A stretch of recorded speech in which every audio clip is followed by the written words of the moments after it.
민수기 17장 8절에서 11절, 저와 여러분이 다 같이 한 목소리로 봉독하겠습니다.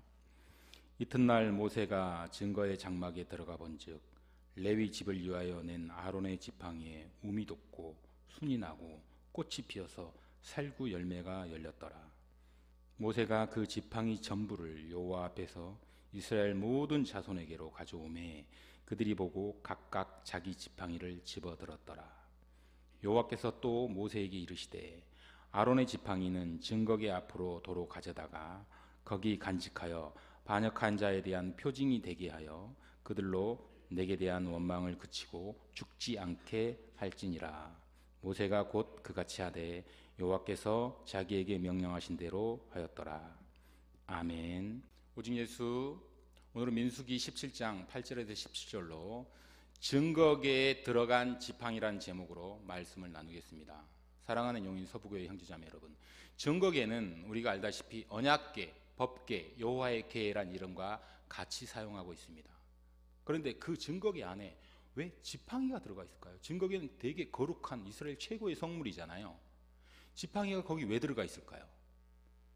성경에서는 하나님이 많은 상황에 지팡이를 가지고 뭔가 일을 하시는 걸 보여줍니다. 그 지팡이가 무슨 의미가 있길래 성경에서 많은 부분에서 하나님이 지팡이를 통해서 일을 하시는 걸까요? 모세의 지팡이는 뭘 했죠? 홍해를 갈랐죠. 아론의 쌍난 지팡이는 증거계 안에 들어가 있어요. 다른 모든 지팡이가 들어가지 못한 곳입니다. 여호수아의 지팡이는 요단강을 갈랐죠. 환도표를 상에서 절룩거리는 야곱은 당연히 평생 지팡이를 짚고 다녔고요. 에스더의 남편 아하수로의 왕은 호를 지팡이처럼 사용을 했습니다. 과연 하나님은 지팡이가 무엇이길래 오늘 이 본문에서 그 대단한 증거계 안에 지팡이를 보관할 정도로 심혈을 기울이고 계신지, 오늘 본문을 통해서 하나님 우리에게 이 지팡이를 통해서 지팡이가 무슨 뜻이고 이 본문이 우리에게 지팡이를 통해서 어떻게 하나님의 뜻을 깨닫게 하는지를 알아보는 귀한 시간이 되시기를 바랍니다. 사랑하는 용인 서부교회 형제자매 여러분, 오늘 본문은 고라 자손이 모세와 아론에게 대항하는 그림이에요. 이 둘 다 레위 지파예요. 다른 지파끼리 싸우는 것도 보기 안 좋은데 왜 같은 지파끼리 싸우고 있을까요? 왜 싸울 수밖에 없었을까요?를 족보를 들어서 한번 원인을 파악해 보도록 하겠습니다. 자, 아브라함의 아들은 이삭이고 이삭의 아들은 야곱입니다. 야곱의 아들은 위에서부터 4명만 언급하겠습니다. 루벤, 시므온, 레위, 유다. 자, 오늘은 유다가, 레위가 주인공이니까 레위로 가보겠습니다. 레위는 3명의 아들이 있습니다. 게르손, 고핫, 무나리.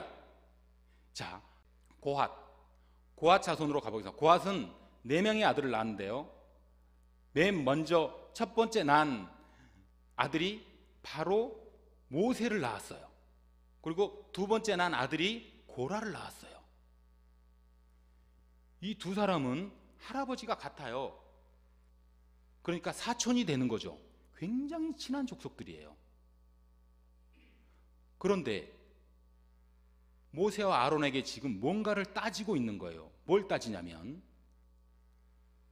모세가 아론에게 뭔가 직분을 줬는데 그 직분이 이스라엘 최고의 대제사장 직분을 줘요.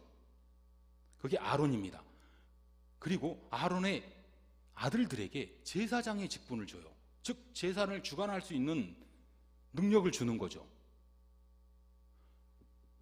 모세와 아론이 하는 것을 보아하니 가장 친한 고라가 화가 나잖아요.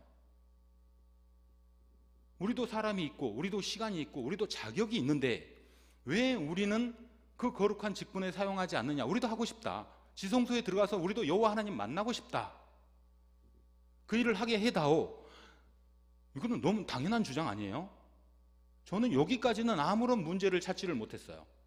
물론 뭐 엄청나게 나쁜 행동으로 나쁜 말을 쓰면서 대항했을지는 모르지만 내용만 가지고는 당연히 할 수 있다고 생각을 합니다.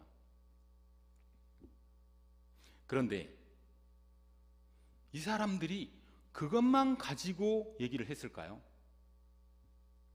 다시 한번 레위의 후손으로 가보겠습니다. 게르손과 무라리가 있다 그랬죠.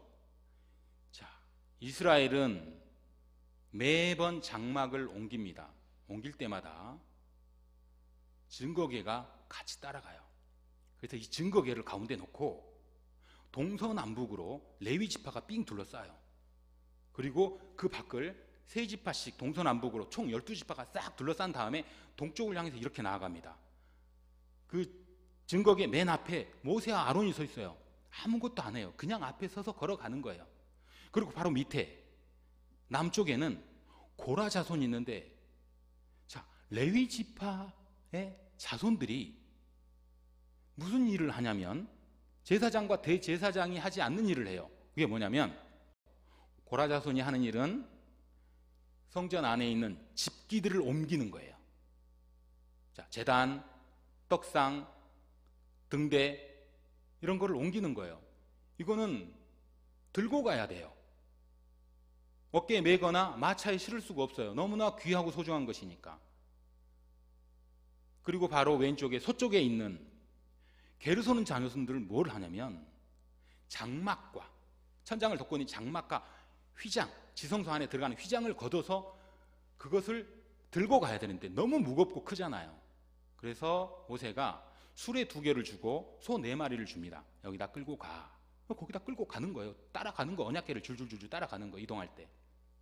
그리고 맨 위에 있는 무라리 자손은 뭐하냐? 이 막내가 제일 힘든 일을 해요. 이 기둥들 있잖아요. 천막을 쳤던 기둥들, 그 다음에 기둥을 팽팽하게 유지하기에 필요했던 줄들, 말뚝들, 그리고 바닥에 있던 널판지들을 다 걷어가지고 얼마나 힘들겠어요. 무겁고. 그래서 수레 4개 그리고 소 8마리를 줍니다. 이렇게 해서 끌고 가게 하는 거예요. 자, 언뜻 보서 가장 편한 일은 모세와 아론, 완전 요래죠. 그런 다음에 편한 일이 뭐예요? 일을 하는 레위 가족 중에 편한 거는 고라 자손이에요. 사실 가장 중요한 물품을 갖고 이동하기도 하죠. 그런데 수레보다는 힘들어요. 다른 족속들은 수레를 끌고 가요. 아무리 무겁지만. 소가 끌고 간단 말이에요. 사람은 따라가기만 하면 되는데 이들은 들고 가는 거예요. 얼마나 힘들어요. 근데 그 앞에 모세와 아론은 걸어만 가는 거예요. 화가 나겠어요? 안 나겠어요? 기분이 나쁘죠? 바꿔서 할 수도 있잖아요, 가끔. 그런데 40년 동안 내내 모세는 그 앞에 있고 고라 자손은 그걸 들고 가는 거예요. 만년 2등. 앞에 가지도 못해요. 무거운 건 자기가 다 들고 가. 다른 지파에 비해서. 그리고 많은 사람들이 모세만 칭송을 해요. 고라가 훌륭하다는 얘기는 아무도 안 해요. 만년 2등. 그래가지고 화가 났는데 주변 사람들이 이제 모세에게 투정을 부리기 시작하는 거. 원망을 하죠. 계속 원망을 하는데 이번에도 또 원망을 하는 거예요. 애굽에 매장지가 없어서 데리고 나왔냐? 여기서 굶겨 죽이려 그러냐? 물이 없어 죽겠다. 힘들어 죽겠다. 도대체 가나안은 언제 가는 거냐? 하고 모세에게 대듭니다. 요때 고라가 찬스를 잡아요. 그래, 이 판에 한번 뒤집자. 혼자 뒤집기는 불편해요. 그래서 당을 집니다. 루벤의 아들들, 자기와 학렬이 같은, 이렇게 가면은 8촌, 모세와 고라는 4촌이고 8촌 친족들, 온과 다단과 아비람이라는 이 세 족속과 연합을 해요. 총 4족속이 모세와 아론에게 대항을 합니다. 여기까지도 당을 짓긴 했지만 그닥 문제가 없는 것 같아요. 이렇게 했는데 하나님이 용서를 안 하는 거예요. 어떻게 됩니까? 고라와 그 일당들이 땅속에 다 들어가요. 땅이 쫙 벌어지고 이 모든 일당들이 그 안에 그냥 다 빠져버리는 거예요. 수월이라고 합니다. 근데 여자들 그리고 젖먹이 아이들까지 다 집어넣어버리는 거예요. 모조리 씨를 말려버리는 거예요. 그리고 땅이 닫혀버립니다. 싹 죽어요. 그리고 이들을 따르던 지휘관 250명은 불에 태워 죽여요. 갈수록 더 잔인해지십니다. 그걸 보고 있는 회중들이 모세에게 야유를 보내요. 어떻게 그럴 수가 있냐. 이스라엘 자손이고 레위 지파인데 어떻게 그렇게 잔인하게 죽일 수가 있냐. 하나님이 용서를 했을까요? 이해를 했을까요?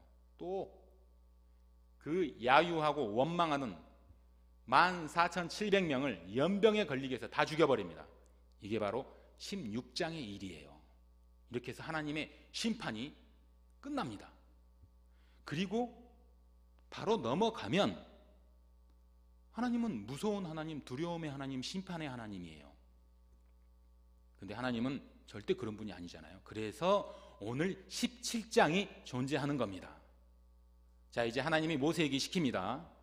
12지파의 족장들을 불러다가 자기 지팡이를 다 지팡이에 이름을 써서 가져오라 그래라. 그때는 뭐 펜이 없으니까 조각을 했겠죠. 이름을 가져오라 그러고, 레위 지파에는 아론의 이름을 써서 가져오라 그래라. 그리고 그것을 증거궤 앞에다가 놓고, 싹이 나는 지팡이는 내가 택한 족속이다 라고 하나님이 자기의 권능, 권위를 부여해 주는 거예요. 그리고 하루가 지나서 모세가 갔더니 진짜 레위의 지팡이인 아론의 지팡이에만 우미 돋고 순이 돋고 살구나무 열매가 맺혀 있는 거예요. 영어 성경에는 아몬드라고 나와 있습니다. 왜 살구나무라고 썼을까요? 아주 간단해요. 해석하는 분들이 우리나라에 없는 아몬드를 설명하기에 가장 편한 게 살구에서 그냥 살구를 집어넣어 놓은 거예요. 그렇게 해서 다 들고 나왔더니 하나님이 이제 봤지? 다른 사람들은 다 지팡이 찾아가고 아론의 지팡이는 증거궤 안에다 집어넣어. 왜요?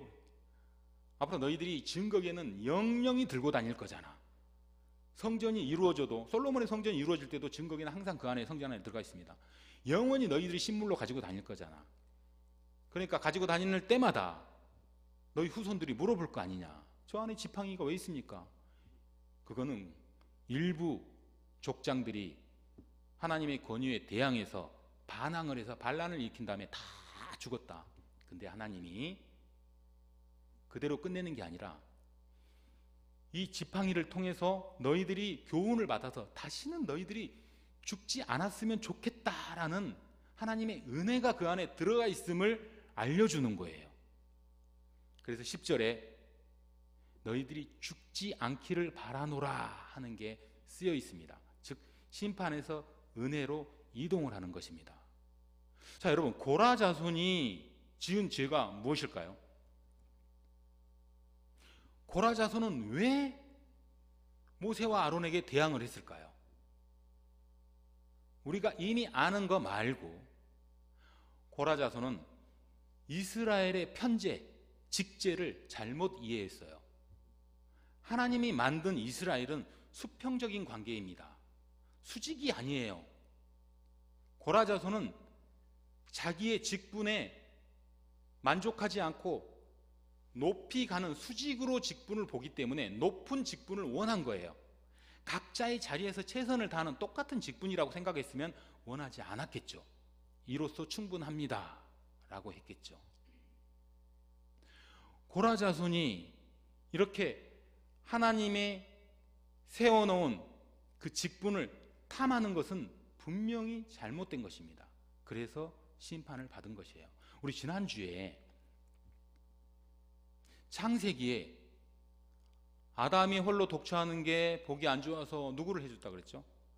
하와를 만들었다 그랬죠. 아담과 하와는 우열이 있습니까? 남편이 위에요? 아내가 아래고? 그건 아니죠. 같은, 서로 돕는 배필이에요. 수평이란 말이죠. 그리고 에베소서에 부부는 서로에게 복종하라 그랬잖아요. 수평이 아닌데 어떻게 서로에게 복종을 합니까? 갈라디아서에 부부를 뭐라 그랬어요? 사람에게 하듯 하지 말고 주께 하듯 하라 그랬어요. 부부가 서로 완전한 수평을 이루라 그랬어요. 구약의 다윗 왕이 왕권으로서 완벽하게 최고의 정상에 올라갔습니까? 그러면 군대장관 요압이 다윗 왕한테 따지는 일이 없었어야 돼요. 그리고 나단 선지자가 다윗을 혼내는 일이 없어야 돼요. 그리고 찬양하는 모든 그 찬양대들이 다윗만 찬양하는 게 맞아요. 그들이 모든 만물을 찬양한단 말이에요. 구약이든 신약이든 교회든 왕이든 선지자든 제사장이든 모든 성도든 목사님이든 장로님이든 가장 밑에 있는 어린아이까지 교회는 수평입니다. 하나님이 이루어 두신 세상은 균형과 서로 협동을 위해서 하나님이 교회라는 단체를 만들어 놓고 예전부터 구약부터 신약까지 계속 끌고 가시는 것이지 누구 하나를 높이 세우려고 끌고 가는 게 아니에요. 그렇으면 사람이 우상이 되는 거죠. 이렇게 하나님이 우리를 가장 적당한 모양으로 만들어 놓고 하나님만 찬양하게 했는데 그 고라의 그 잘못된 의식이 하나님의 심판을 이끌어낸 거예요. 원래 심판이 목적이 아니었어요. 우리를 살리기 위한 목적이었죠. 그 마른 막대기 같은 지팡이는 이미 죽어있는 나무입니다. 근데 거기서 어떻게 우미 돋고 순이 돋고 열매가 맺어요. 이게 바로 십자가의 상징입니다. 우리는 당연히 고라의 자손으로서 죽어야 되는 거예요. 심판을 받아야 되는 건데 하나님이 나무를 살리는 것을 십자가로 예표하면서 너희들은 이제 죽지 않을 것이다. 이 십자가를 믿고 따라와라 그러면서 언약궤 안에 넣어놓은 거예요. 하나님이 구약 내내 지팡이를 가지고 말씀하시고 싶은 것은 십자가입니다. 그리고 심판이 아니라 구원을 얘기하신 것입니다. 말씀을 맺겠습니다. 사랑하는 용인 서부교회 형제자매 여러분, 고라의 심판으로 끝나면 하나님의 역사는 우리 때에 오지 않았을 것입니다. 그런데 하나님이 회복해 주시고 은혜로 아론의 쌍난 지팡이로 십자가로 우리를 구원하시고 지금까지 끌고 오시는 것입니다. 교회는 이렇게 수직이 아니라 수평으로 서로 도와가며 살아가는 귀한 공동체입니다. 고라의 자손이 16장에서 다 죽었어요. 근데 그 이후에 고라가 계속 나와요. 시편에도 나오고 결정적으로 어디서 나오냐면 사무엘이 고라의 16대 손입니다. 사무엘은 에브라임 지파가 아니라 에브라임 산지에 살고 있는 레위 지파입니다. 하나님은 남은 자를 통해서 계속 당신의 구원을 이끌어가고 계시는 거예요. 사랑하는 용인 서부교회 형제자매 여러분, 교회에서 뭔가 잘못을 하면 당연히 치리를 하고 징계를 해야 됨이 마땅합니다. 그렇지만 본질적으로 교회는 치리와 징계가 목적이 아니고 문제를 일으킨 사람들을 찾아가서 그 문제를 해결해주고 넘어진 사람들을 찾아가서 일으켜 세워주고 괴로워하는 사람들을 찾아가서 위로해주고 아파하는 사람이 있을 때 같이 아파하고 눈물을 흘려주는 그런 수직이 아닌 수평적인 공동체입니다. 기도하겠습니다. 은혜로우신 하나님 아버지, 오늘도 우리 죄를 말씀으로 덮어주심에 감사드립니다. 심판을 통해 구원을 알게 하시고 증거기 안의 지팡이를 통해 우리의 죄를 기억하게 하시고 그 죄로 인해 마땅히 죽은 우리를 다시금 살리시는 그 은혜에 감사드립니다. 우리의 신앙생활이 하나님에 대한 원망을 그치고 교회의 질서와 균형을 위해 쓰임받기를 원합니다. 예수 그리스도의 십자가를 의지하오며 말씀이 육신이 되어 오신 예수님의 이름으로 기도드립니다. 아멘.